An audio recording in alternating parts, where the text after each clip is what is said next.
everyone, and welcome to MediWorld, your trusted place for simple and reliable health and medical information. Your trusted place for simple health tips, medical knowledge, and wellness guidance. Subscribe to MediWorld and stay informed, stay healthy, and make sure to tell all your friends to join too. So there's this silent health crisis out there, and it's affecting billions of people. But here's the crazy part. Most of them have no idea. We're not talking about some new virus or a rare disease. Nope, it's vitamin deficiency.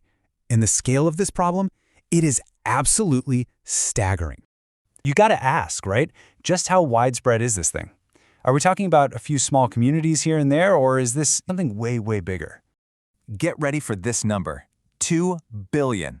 That's how many people worldwide are estimated to be affected by a lack of essential vitamins and minerals. I mean, just let that sink in for a second.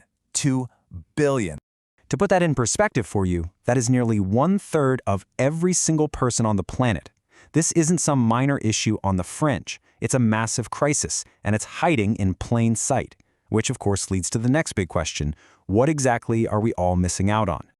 All right, let's get into the specifics. We're going to break that giant number down and see what we're actually missing. And I'll tell you, some of the answers here are probably going to surprise you. Okay, first things first, let's make sure we're all on the same page. When we say micronutrient deficiency, what are we talking about? It's pretty simple, really. It just means your body isn't getting enough of those essential vitamins and minerals. You know, the stuff it needs in tiny but absolutely critical amounts to work the way it's supposed to. So, let's kick things off with the number one deficiency, the most common one out there. Are you ready for this? An unbelievable 88% of people around the world have less than ideal levels of vitamin D. Think about that. That's almost 9 out of every 10 people on the entire planet who are low on this one super important nutrient. And believe me, it doesn't stop with vitamin D. Not even close. The problem is much bigger. Check this out. The data shows 68% of us don't get enough iodine. 67% are running low on vitamin E. And 66% need more calcium. We're not talking about small gaps here. These are major shortfalls, impacting billions of people. And yeah, the list just keeps going. Over half of the world's population, we're talking more than 4 billion people, are also not getting enough vitamin C, B6, and folate. You start to see the pattern, right? It's this massive systemic problem. Huge nutritional gaps pretty much everywhere. Okay, so we've got all these huge numbers, these giant percentages, but what does it all actually mean for our health? Let's put the statistics aside for a minute and look at the real physical price people pay for these deficiencies. As you can see here, each one of these deficiencies comes with its own set of problems. Take vitamin C, for instance. Not getting enough leads to scurvy. Yeah, scurvy, the thing you read about in old pirate stories. But it's real, and it's just what happens when you're missing that one vitamin. Or a lack of vitamin D. That can cause rickets in kids, which leads to serious bone issues. The line from deficiency to disease is just frighteningly direct.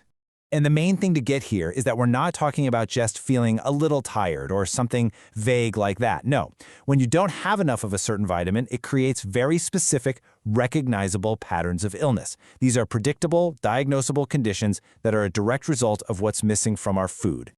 So all of this leads to a pretty big question, doesn't it? I mean, we live in an age of modern science, incredible agriculture. So why on earth are so many of us deficient?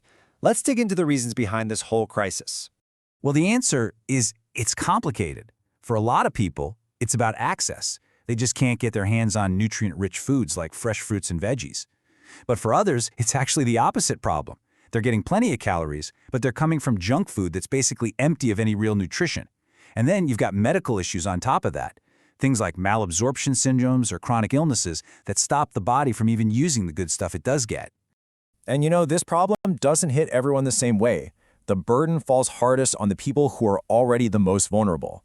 We're talking about children and pregnant women, especially in low-income parts of the world. It really makes you realize this isn't just a health crisis. It's tied up in deep social and economic issues too. All right, as we start to wrap this up, I want to leave you with one final thought, a central question that really gets to the heart of this whole thing. Here it is. In a world where there are so many calories available, so much food, why are we so incredibly undernourished? It's really the great paradox of our modern food system, isn't it? And it really forces you to look past just the amount of food we eat and start seriously questioning its quality. Something to think about. Thanks for joining me.